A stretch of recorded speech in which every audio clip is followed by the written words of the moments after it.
সবাইকে জানাচ্ছি 2025-এর ঈদের শুভেচ্ছা। এবারের কুরবানি ঈদে গরু কেনার জন্য আমরা দিন ঠিক করেছিলাম বৃহস্পতিবার রাত্রে যাব, যেহেতু শুক্রবার চাঁদ রাত, পরের দিন ঈদ, তাই ঈদের দুদিন আগে গরু কিনব। সেই অনুযায়ী আমরা তেরমোহনী বাস স্ট্যান্ড থেকে বাসে উঠে রওনা দিলাম আমলিয়া গরুর হাটে। তো মাঝামাঝি জায়গা মোস্তফা হাজি গিয়ে এত জ্যামের কারণে আর যেতে পারলাম না।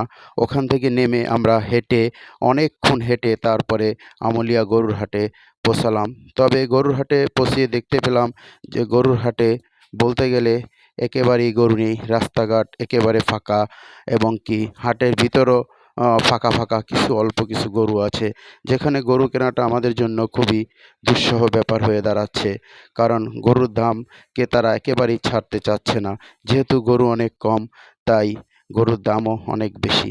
তাই আমরা চারজন গরুর হাটে গিয়েছিলাম, চারজনই সিদ্ধান্ত নিলাম একটু চা পানি খেয়ে দেখি গরু আরও আসে কিনা, দামটা কমে কিনা, কী অবস্থা হয় দেখি।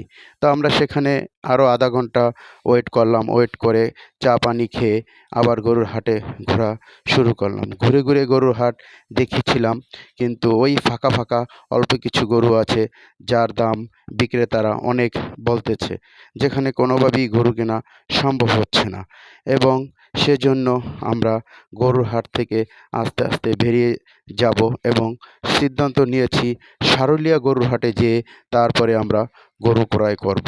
সেই অনুযায়ী আমরা রাস্তায় বের হয়ে একটু হেঁটে সামনে গিয়ে তারপরে আমরা সারুলিয়া হাটে চলে আসলাম। সারুলিয়া হাটে এসে এই যে সাদা গরুটি দেখতে পাচ্ছেন, এই গরুটি আমার খুব ভালো লেগেছে এবং এই গরুই দরদাম করে আমরা ক্রয় করে নিয়েছি। তবে গরুটি একটু পাগলাটে টাইপের ছিল। বাসায় আসার পরে খুব সমস্যা হয়েছে তাকে রাখার জন্য। আমি রেখেছিলাম আমাদের বাড়ির সামনের যে গল্লি আছে সেই গল্লিতে। তো আমার ঘরের দরজা তার সাথে, সে শিং দিয়ে গুঁতা দিয়ে আমার ঘরের দরজা লাগিয়ে দিয়েছে। সারা রাত্র ঘর থেকে বেরোতে পারিনি। সকালবেলা অনেক কষ্টে লোকজন ডেকে তারপরে ঘর খুলতে হয়েছে। তারপরে সে গরুটিকে 2-3 জন মিলে আবার রাস্তায় বের করে গাছের সাথে বেঁধে রাখা হয়েছিল, কারণ গরুটি খুবই পাগলাটে ছিল। ঠিক আপনারা এখন ভিডিওতে দেখতে পাচ্ছেন, যখন গরুটিকে আমরা জব দেওয়ার জন্য চিন্তাভাবনা করেছিলাম, একা কোনোভাবেই পারছিলাম না। পাশের বাড়ি আমাদের প্রতিবেশী, তাদের সাহায্যে গরুটিকে জবাই দেওয়ার জন্য ডেকেছিলাম। তারাও চেষ্টা করতেছে, দেখি কিভাবে চেষ্টার আমরা সফল হই। তাই অনেক লোক এসেছে গরুটিকে জবাই দেওয়ার জন্য, কারণ আমরা চারজনে পারছিলাম না বিধায় তারা আরও চারজন আসছে, কিন্তু তারাও পারছিল না বিধায় গরুটিকে খুব যত্নকারে আদর করতেছিল। এবং আদর করতে করতে একসময় গরুটিকে হাত পা বেঁধে গরুটিকে শুই ফেললো। তারপরে আস্তে আস্তে আমরা সবাই এগিয়ে আসলাম যে গরুটিকে কিভাবে এখন জবাই করা যায়। তো আমাদের জবাই করার জন্য শামীম ভাই রেডি হয়ে আছে। আমরা গরুটিকে ধরে আছি, পাও আরও বাঁধা হচ্ছে যাতে সে পাগলামি না করতে পারে জবাই দেওয়ার জন্য। তো আমরা এভাবেই আস্তে আস্তে সবাই গরুটিকে জবাই দেওয়ার জন্য প্রস্তুত হয়ে যাচ্ছি। সবাই আবার মনে মনে ভয়ও পাচ্ছি যে গরুটি আসলে আমাদের কোনো ব্যথা দেয় কিনা, বা আমরা ধরে রাখতে পারি কিনা। এবং গরুটি আমরা ভুলবশত উল্টা শুইয়ে ফেলেছিলাম, তাই গরুটিকে এখন আমরা ঘোরাতে হবে ওইদিকে, তো তাও পারছিলাম না।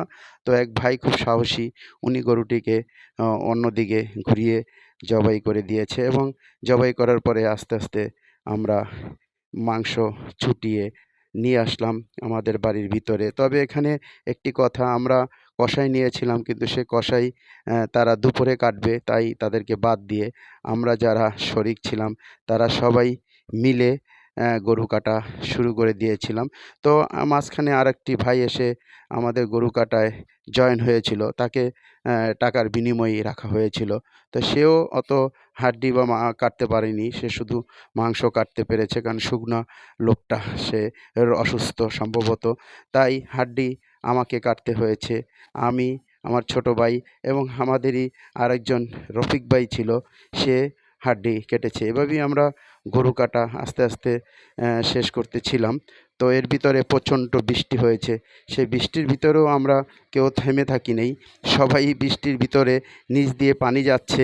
উপরে ছাদ থাকায় প্রবলেম হয় নাই এবং মোটা করে পলিথিন বিছিয়ে নেওয়ায় পানি আমাদের মাংস বা আমাদেরকে ছুঁতে পারেনি। কিন্তু সেভাবেই আমরা গরু কাটা সম্পূর্ণ করেছি। গরু কাটা সম্পূর্ণ করতে আমাদের প্রায়ই 3টের মতো বিকেল হয়ে গিয়েছিল।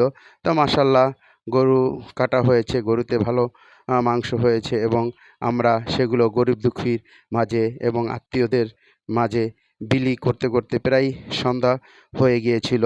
এর মাঝে আমরা সবাই আবার সেমাই খেয়েছি, গাছের আম কেটে দিয়েছে তা খেয়েছি। সাথে সাথে আমাদের জন্য পোলাও এবং খিচুড়ি গরুর মাংস রান্না করেছিল, তাও আমরা মাঝে মাঝে খেয়ে নিয়েছি, কারণ শরীরের শক্তিও প্রয়োজন আছে। সকাল থেকেই সবাই মোটামুটি না খেয়েই ছিলাম। তো আজকে এই পর্যন্তই। খোদা।